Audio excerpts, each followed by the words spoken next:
Avatar Meher బాబాకి జై. Avatar Meher బాబాకి జై. జై మెహర్ బాబా అందరికి కూడాను. హైదరాబాదు నేల అవతారుని లీల అనే పుస్తకం. ఇది ఆంగ్ల మూలం లార్డ్ మెహర్ బాబు కల్చర్ గారిది. అలాగే ది వేఫరర్స్ విలియం డాంకిన్ది. దీని అనువాదం సంకలనం మన బి రామకృష్ణయ్య గారు. దాంట్లో 14 ఎపిసోడ్స్ ఉన్నాయి.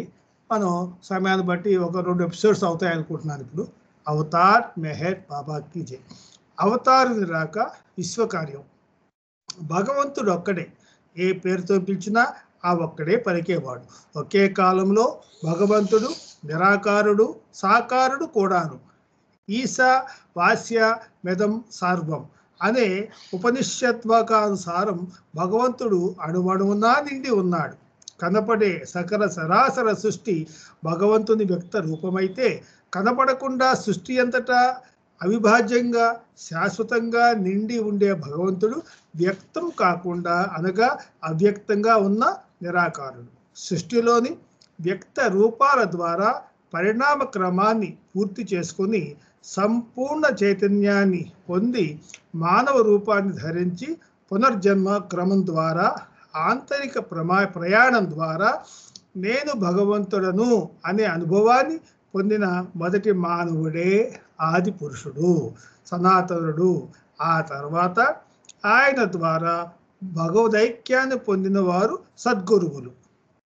అలా మొట్టమొదటిసారిగా కోహం నేనెవర్ని అనే ప్రశ్నకు సరి అయిన సోహం నేను భగవంతుడను అనే సమాధానాన్ని పొందిన మానవుడే మళ్ళీ మళ్ళీ పురుష మానవ రూపం ధరించి ప్రతి యుగములో అవతరిస్తాడు. కావున ఆయనకు అవతారుడు అనే పేరు వచ్చింది. సద్గురువులు వారి బాధ్యతలను పూర్తి చేసుకున్న తర్వాత ఆ మానవ రూపాన్ని త్యజించి అనంత శాశ్వత చిదానంద స్వరూపంతో ఏకమై మాయాన్వితమైన సృష్టితో సంబంధం లేకుండా సత్యంతో ఏకమై ఉండిపోతారు. మళ్ళీ మానవ రూపం ధరించి ఈ ప్రపంచంలోనికి రావాల్సిన అవసరం కానీ బాధ్యత కానీ సద్గురువులకు ఉండదు. మళ్ళీ మళ్ళీ ప్రతి యుగంలో పురుష మానవ రూపాన్ని ధరించి అవతరించే బాధ్యత మొట్టమొదట భగవదైక్యాన్ని పొందిన సనాతనుడైన అవతారుడు తనకు తానుగా విధించుకున్నదే.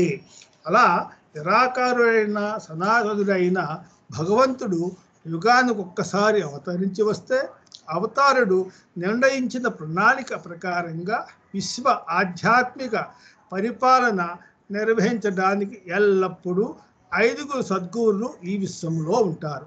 ఒక సద్గురువు శరీరం చాలించగానే అర్హుడైన ఇంకొక భగవదైక్యం పొందిన మానవుడు సద్గురువుగా అతని స్థానాన్ని వెంటనే భర్తీ చేస్తాడు.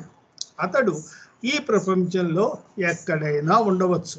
అతడు ఉన్న చోటు నుండే తన సద్గురువు యొక్క బాధ్యతను నిర్వహిస్తాడు.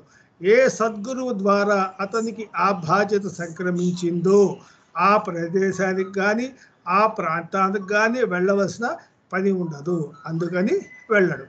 అలా మనకు తెలిసిన పౌరాణిక చారిత్రక ఆధారాల ప్రకారంగా ప్రస్తుత యుగ చక్రం లేదా పరంపరలో సనాతనుడైన అవతారుడు జొరాస్ట్రుడుగా, రాముడుగా, కృష్ణుడుగా, బుద్ధుడుగా, జీసస్ క్రీస్తుగా, మహమ్మద్ ప్రవక్తగా విభిన్న ప్రదేశాలలో అవతరించి విభిన్న మార్గాలను పద్ధతులను అనుసరించి తన విశ్వకార్యాన్ని అనగా ప్రపంచంలోని అన్ని ప్రాణులకు వారి వారి అర్హతలను బట్టి ఆధ్యాత్మిక మార్గంలో పురోగతిని ప్రసాదించే కార్యాన్ని నిర్వహించాడు. ఈ ప్రస్తుత యుగ చక్రంలో ఆఖరిది 7వది అయిన యుగములో ఆ ఏకైక సనాతనుడే మెహర్ బాబా నామ రూపాలతో అవతరించి వచ్చాడు.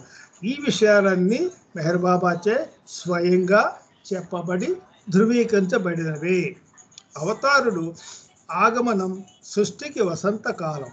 అందువల్ల మెహర్ బాబా అవతరించి మానవ రూపం ధరించి మన మధ్యన సంచరించిన కాలం 25/2/1894 నుండి 31/1/1969 వరకు నిజంగానే వసంతకాలం. 3 వారిన వృక్షాలు కూడా వసంతకాలంలో మళ్ళీ చిగురించి పుష్పించినట్లుగా ప్రేమ రాహిత్యంతో వీడు వారిన హృదయ క్షేత్రాలు ప్రేమయే రూపమై వెలిసిన అవతారుని రాకతో ప్రేమను పొంది ప్రేమ బీజాలతో అంకురించిన హరిత క్షేత్రాలుగా మారాయి. ఎంతమంది అవతరించి వచ్చినా మెహర్ బాబాను తెలుసుకున్నవారు ఎంతమంది దర్శించారు, ఎంతమంది తెలుసుకున్నారు, ఎంతమంది దర్శించారు, ఎంతమంది విశ్వసించారు అనేది ముఖ్యం కాదు. సూర్యోదయమై సూర్యుడు వచ్చి ప్రకాశిస్తుంటే జనులు ఆయనను చూచినా చూడకపోయినా, ఆయన రాకను గమనించినా గమనించకపోయినా, విశ్వసించినా విశ్వసించకపోయినా ఆయన ప్రకాశం దాని వేడి అందరికీ అందుతుంది, అనుభవానికి వస్తుంది.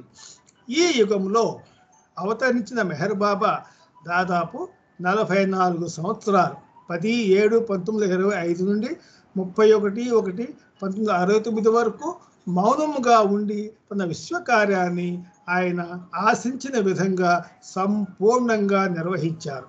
దాని ఫలితం కూడా అదే స్థాయిలో ఉంటుందని, అందరికీ వారి వారి అర్హతలను బట్టి ఆధ్యాత్మిక పురోగతి ఇవ్వబడుతుందని, తద్వారా ఒక నవమానవాళి ఆరంభిస్తుందని మెహర్ బాబా అక్టోబర్ 13వ తేదీన 1968వ సంవత్సరంలో ప్రకటించారు. ఇలాంటి ఆధ్యాత్మిక పరివర్తన గతంలో ఎన్నో యుగాల క్రితం వరకు ఎప్పుడూ జరగలేదనే, రాబోయే ఎన్నో యుగాల వరకు అలాంటిది మళ్ళీ జరగబోదని మెహర్ బాబా చెప్పారు.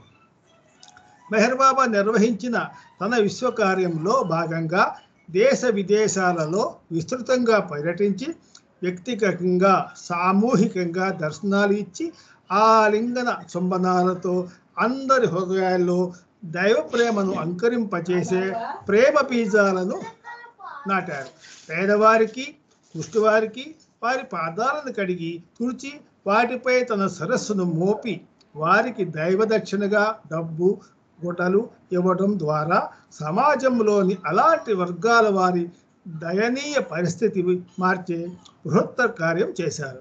తొలి రోజుల్లో తన ఆశ్రమాన్ని అహ్మద్నగర్, మహారాష్ట్ర చేరువలో 6 కిలోమీటర్ల దూరంలో ఆరంగం వద్ద ఏర్పరచుకొని అక్కడ ఉచిత వైద్యశాల ఏర్పాటు చేసి విద్యా వైద్యాలకు నోచుకొని అణగారిన వర్గాల వారికి అందుబాటులో లేని ఆ సౌకర్యాలను అందించడం ద్వారా సమాజంలో అలాంటి సేవలు అందించే పనికి నాంది పలికారు.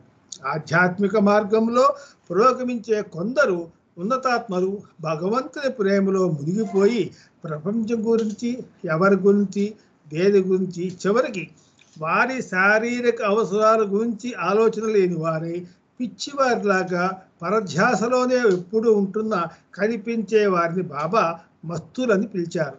వారి కోసం ఆశ్రమా స్థాపించి వారికి స్నానాలు చేయించి అన్నం తినిపించి మెహర్ బాబా స్వయంగా వారి మరుగుదొడ్లను శుభ్రం చేసి వారి ఆధ్యాత్మిక మార్గంలో ఇంకా ముందుకు ఎదిగేలా చేస్తూనే వారి శక్తిని సర్వజన శ్రేయస్సు కోసం ఉపయోగపడేలా సేకరించి వినియోగించారు.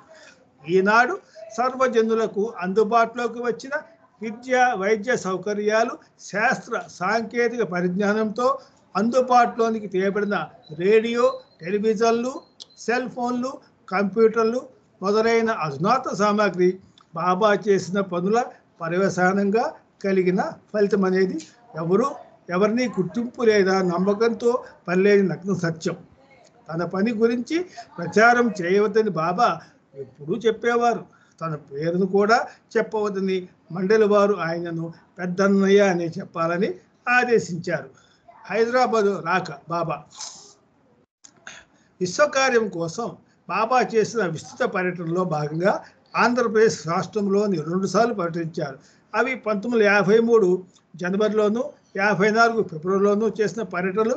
ఆంధ్రప్రదేశ్ రాష్ట్రం ఏర్పడక పూర్వం కూడా బాబా హైదరాబాదు చాలాసార్లు వచ్చారు. హైదరాబాదులో బాబా దాదాపుగా 70 మంది మస్తులను కలిసి వారితో తన విశ్వకార్యాన్ని నెరవేర్చారు. అందుబాటులో ఉన్న గ్రంథాల నుండి అనగా లార్డ్ మెహర్ మరియు బాటసార్లు అనే వాటి నుండి సేకరించిన వివరాలను బట్టి బాబా హైదరాబాదుకు 11 మార్లు వచ్చి దాదాపు 378 రోజులు హైదరాబాద్లో ఉన్నారు. ఆ తేదీలను, సంవత్సరాలను ఇలా చూద్దాం. హైదరాబాద్లో ఉన్న రోజులు: నాగపూర్ నుండి కల్హాపూర్కి వెళ్తూ మార్గ మధ్యంలో ఒక రోజు, అంటే 29/8/1930. బ్లూ బస్ పర్యటనలు 8/12/1938 నుండి 17/12/1938, 10 రోజులు. అలహాబాద్ నుండి మెహరాబాద్ వెళుతూ మార్గ మధ్యలో జనవరి 1942, ఒక రోజు. మస్తు కార్యక్రమం కోసం 22/2/45 నుండి 24/2/45 వరకు, అంటే 3 రోజులు. మస్తు కార్యక్రమం రెండవ ప్రపంచ యుద్ధ సమయం 13/45 నుండి 6/9/45 వరకు, 181 రోజులు.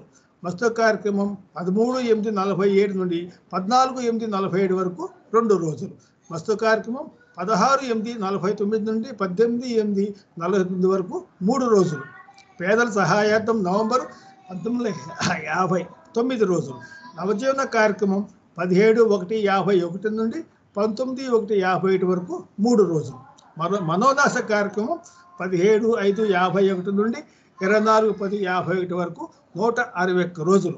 మస్తుల సంపర్కం 7/9/56 నుండి 10/9/56 వరకు, 4 రోజులు. ఈ మొత్తం 378 రోజులు హైదరాబాద్లో బాబా పర్యటనలు చేయటం జరిగింది. అవతార్ మెహర్ బాబా కీ జై. మీరు మళ్ళీ వచ్చి చదువుకుందాం. అవతార్ మెహర్ బాబా కీ జై. మెహర్ బాబా అందరికీ థ్యాంక్ యూ నాగమణి గారు.